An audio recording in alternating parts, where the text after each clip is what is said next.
Hello guys, welcome back to Bhojpuri chillies. मैं हूँ रुधिर। कैसे हैं आप लोग गाइस? आज हम लोग देखने वाले हैं ग्लोबल म्यूजिक जंक्शन चैनल से खेसारी लाल यादव का एक अनदर सॉन्ग, क्रिया बाटे बलम। अच्छा कि भाई कसमें कोई बांटने वाली चीज होती है क्या? क्रिया बाटे बलम, Khesari Lal Yadav new Bhojpuri song. So start करते हैं वीडियो। इसकी ओरिजिनल लिंक आपको डिस्क्रिप्शन में मिल जाएगी, must be check out the channel.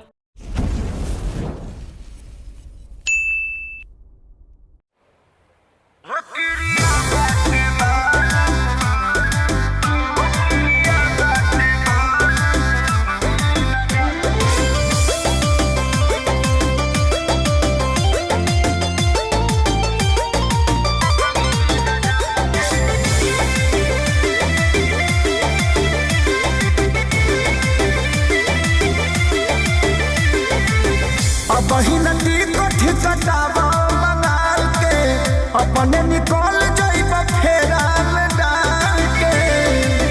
ए हो सुन ना, बहिन टिकट कटावा मंगाल के अपने निकल जाइब फेराल डाल के। हो आई है लुगाई के देव सजा, हो क्रिया बाटे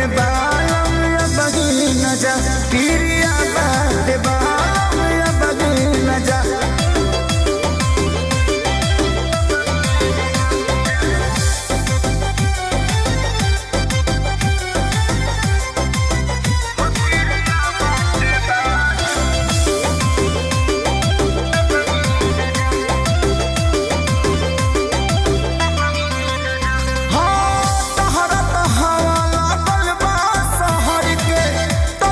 चिंता करे ना में हर के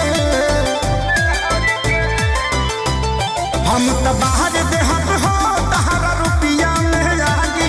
तू चल जाइब तो हमर मन कैसे लागी। हमरा बसियो ना मिली तू खइब ताजा। मुकरिया बाटे बाम बगे न जा, क्रिया बाटे बाम जा।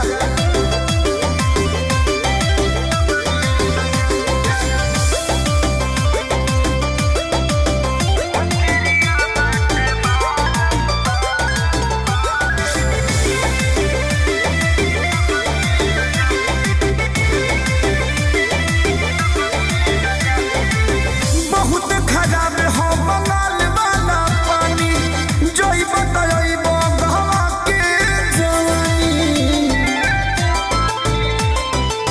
तो दिलवा दे दे बहु राजा कमनो सावत के, हर जाइब हम तू न अइब लहवत के। तबे दर्दी खेसारी तू लेब मजा। तो क्रिया बाटे बालम बही न जा, क्रिया बाटे बालम बही न जा।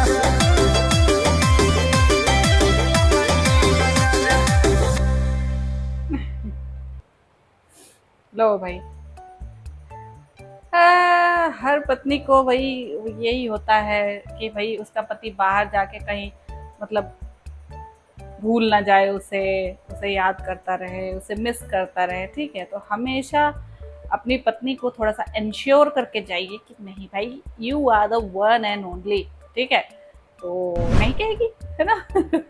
वैसे गाना बहुत प्यारा है, ठीक है, बहुत ही प्यारा खूबसूरत सा सॉन्ग है। तो मैंने तो काफ़ी ज़्यादा एंजॉय किया। आई होप आप लोगों ने भी किया होगा, और अगर रिएक्शन पसंद आया हो तो प्लीज़ लाइक और शेयर ज़रूर करना। मैं नेक्स्ट वीडियो में। बाय।